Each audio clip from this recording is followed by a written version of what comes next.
msaidizi wa kufanana naye, aliitwa Eva, akawa mke wake. Wawili hao wakawa kitu kimoja, mwili mmoja. Adamu akasema, huyu ni nyama katika nyama zangu, huyu ni mfupa katika mifupa yangu. Akafurahi, akashukuru, akasherekea kupata mke mwema.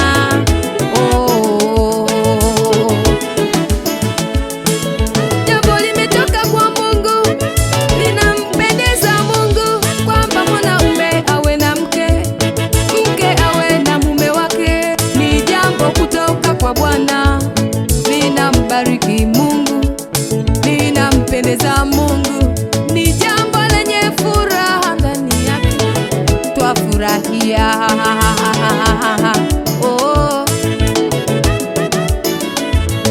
Nawe ndugu zetu wameamua kuungana kuwa kitu kimoja. Tumekuja kuwashuhudia, tumekuja kusherekea, na tucheze leo, tuserebuke leo, tufurahie nao. Mungu ameunganisha.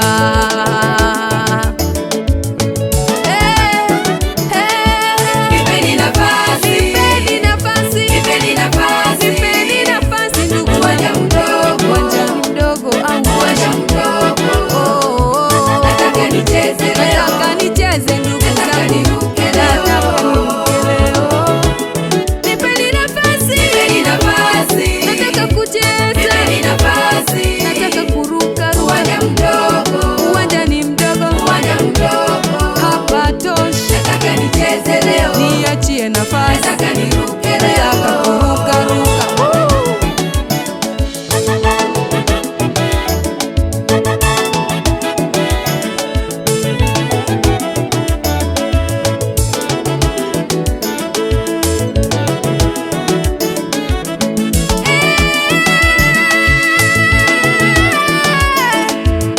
Siku mlioingoja, siku yenye baraka ya wewe na mwenzi wako, ni siku hii ya leo.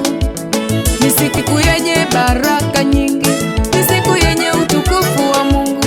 Mungu ameamua muishi nyinyi pamoja, muende mkaleane, muende mkapendezane, muende mkayafurahie maisha.